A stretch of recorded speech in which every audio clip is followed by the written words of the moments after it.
माननीय अध्यक्ष जी, सबसे पहले मैं आपका धन्यवाद करना चाहता हूं कि एक युग बदलने वाले विधेयक पर बोलने के लिए आपने मुझे अनुमति दी है। माननीय अध्यक्ष जी, संविधान को संशोधित करने वाले 128वें संविधान संशोधन के समर्थन में बात करने के लिए मैं यहां खड़ा हुआ हूं। माननीय अध्यक्ष जी,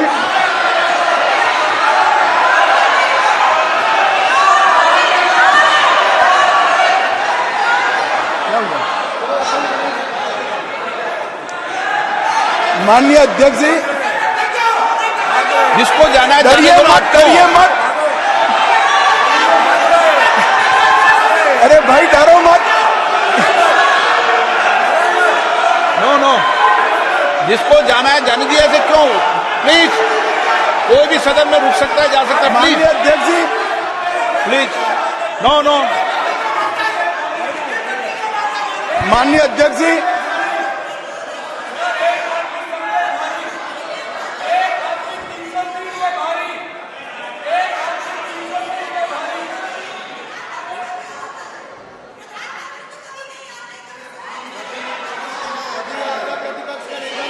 माननीय गृह मंत्री जी। माननीय अध्यक्ष जी,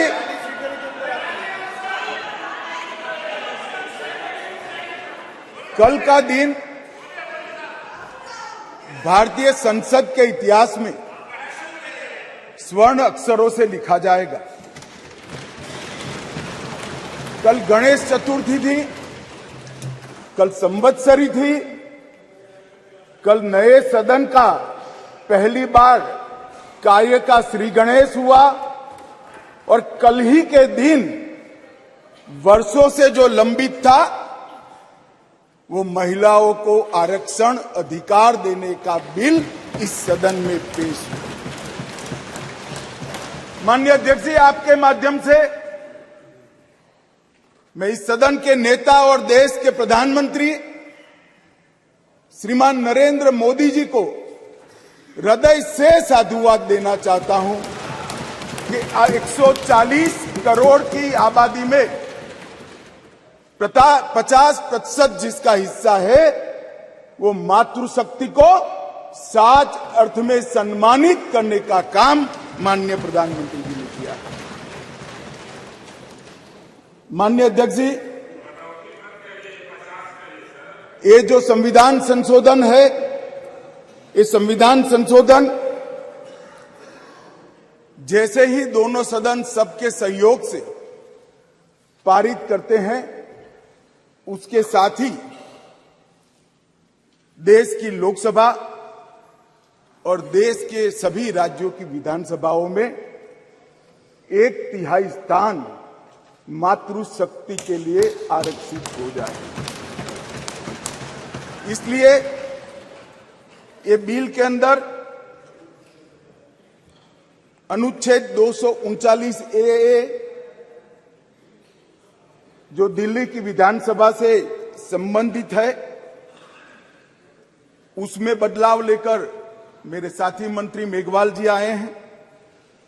नया अनुच्छेद 330A जो लोकसभा में 1/3 मातृशक्ति का आरक्षण करेगा। नया अनुच्छेद 332A जो राज्यों की विधानसभा में 1/3 मातृशक्ति का आरक्षण करेगा और इसके साथ साथ SC और ST वर्ग के लिए जितनी भी सीटें रिजर्व है उसमें भी 1/3 सीटें मातृशक्ति के लिए आरक्षित हो जाएगी। माननीय अध्यक्ष जी, इसके साथ महिलाओं के अधिकार की एक लंबी लड़ाई का अंत हो जाएगा और जिसकी कल्पना इस G20 की बैठक में सम्माननीय नरेंद्र भाई ने समग्र विश्व के सामने रखी, वुमन लेड डेवलपमेंट, उसके नए युग के श्री गणेश इसी बिल से होने जा रहे हैं। क्योंकि अब इस देश की माता, इस देश की मातृशक्ति, इस देश की बेटी न केवल नीतियों के अंदर अपना हिस्सा पाएगी, नीति निर्धारण करने में भी अपने पद को सुरक्षित कर पाएगी। माननीय अध्यक्ष जी, कुछ पार्टी के लिए महिला सशक्तिकरण एक पॉलिटिकल एजेंडा हो सकता है। कुछ पार्टियों के लिए महिला सशक्तिकरण, माननीय अध्यक्ष जी, एक राजनीतिक मुद्दा हो सकता है। कुछ पार्टियों के लिए महिला सशक्तिकरण का नारा ये चुनाव जीतने का एक हथियार हो सकता है। परंतु मेरी पार्टी और मेरे नेता नरेंद्र मोदी जी के लिए महिला सशक्तिकरण राजनीतिक मुद्दा नहीं है।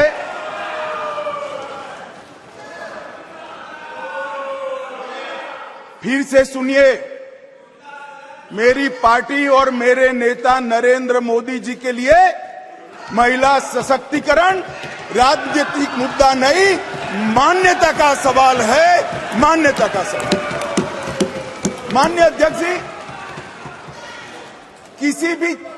किसी भी सिद्धांत के लिए किसी व्यक्ति या संस्था इसका आकलन करना है कि सिद्धांत के प्रति मान्यता कितनी दृढ़ है, तो कोई एक घटना, कोई एक कदम से नहीं बनाया जा सकता।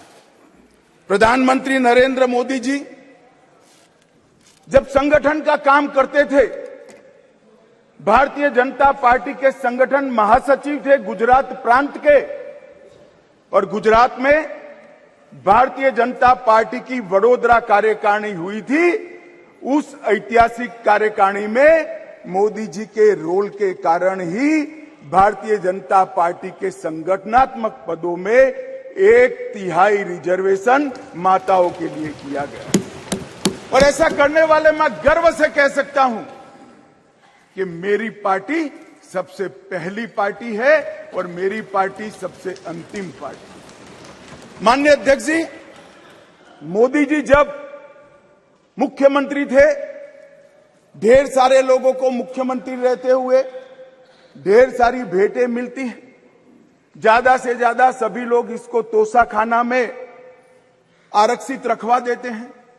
मोदी जी ने उस वक्त निर्णय किया था और सार्वजनिक घोषणा भी की थी कि जितनी भी भेंट आएगी उसका ऑक्शन होगा और वो बच्चियों की पढ़ाई लिखाई के लिए खर्च की जाएगी। माननीय अध्यक्ष जी, सीएम रहते हुए भी उनको प्रधानमंत्री देश की जनता ने चुना। 2014 में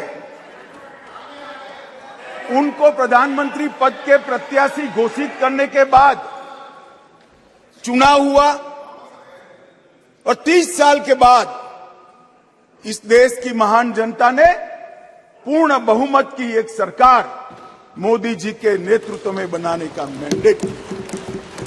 और जब सरकार बनाने का समय आया, तब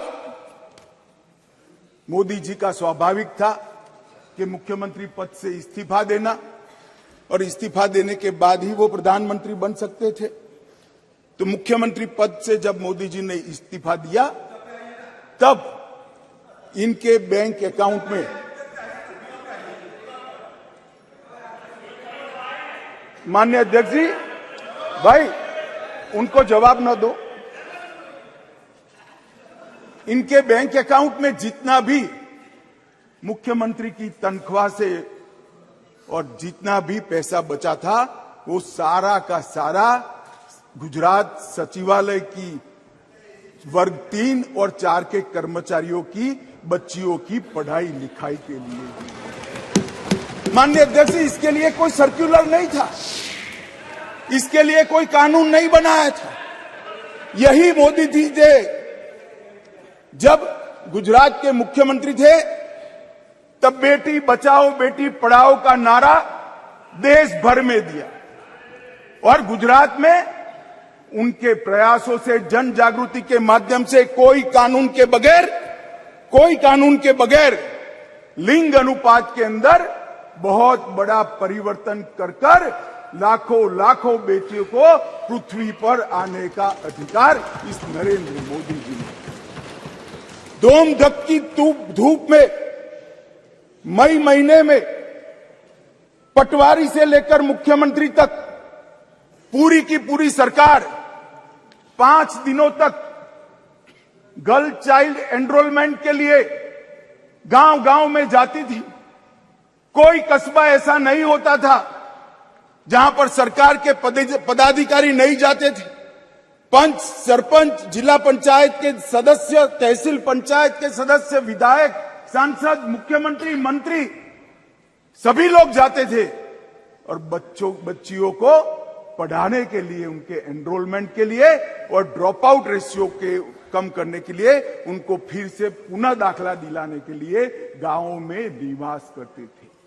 माननीय अध्यक्ष जी, बेटी बचाओ बेटी पढ़ाओ, इसका परिणाम क्या था? एक और तो लिंग अनुपात में बहुत बड़ा अंतर आया और दूसरी ओर कांग्रेस पार्टी जो लेगेसी छोड़कर गई थी गुजरात में, उसमें प्राइमरी एजुकेशन में 37% ड्रॉप आउट रेशियो था और मोदी जी जब मुख्यमंत्री से प्रधानमंत्री बनने के आए तब वो 30% ड्रॉप आउट रेशियो घटकर 0.70% माननीय अध्यक्ष जी, इसलिए मैं कहता हूं कि हमारे लिए राजनीतिक मुद्दा नहीं है, हमारी मान्यता का मुद्दा है, हमारे स्वभाव का मुद्दा है, हमारी कार्य संस्कृति का मुद्दा है। माननीय अध्यक्ष जी, महिला सशक्तिकरण की बात है, ये संविधान संशोधन से जुड़ी हुई नहीं है। महिलाओं के लिए सुरक्षा, सम्मान और सहभागिता, ये तीनों चीजें जिस दिन मोदी जी ने इस देश के प्रधानमंत्री पद का शपथ लिया, जिस दिन से भारतीय जनता पार्टी की सरकार बनी, ये सरकार का श्वास और प्राण दोनों बने हुए हैं। माननीय अध्यक्ष, कई ऐसी चीजें हैं जो हुई है। आज मैं कहना चाहता हूं माननीय अध्यक्ष जी, जिस दिन मोदी जी इस देश के प्रधानमंत्री बने, इस देश के 70 करोड़ लोग ऐसे थे जिनके घर में बैंक अकाउंट नहीं था। मोदी जी ने जनधन योजना चालू करी, बैंक अकाउंट खोलने का अभियान चालू किया, 52 करोड़ बैंक अकाउंट खोले गए और 52 करोड़ बैंक अकाउंट में से 70% बैंक अकाउंट माताओं के नाम से खोले गए। माननीय अध्यक्ष जी, माताओं के नाम से आज महिला सशक्तिकरण हुआ। सारी योजनाओं का जो पैसा जा रहा है माननीय अध्यक्ष जी, किसने 10 मिनट दिए मुझे? आप वहां बैठकर टाइम दोगे?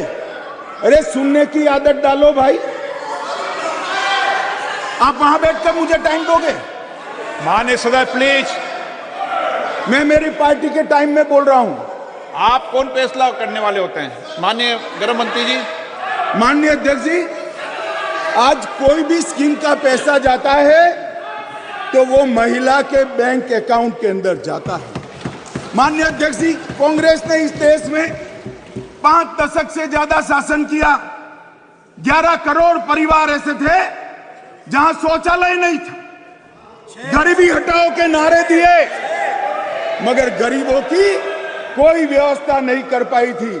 और जब एक घर में एक शौचालय नहीं होता है तो मान्यवर, सबसे ज्यादा तकलीफ युवा बेटी, बहन और मां को होती है। मान्यवर, शौचालय न होने की पीड़ा तो वही जान सकते हैं जिनके घर में युवा बेटी हो और शौचालय न हो।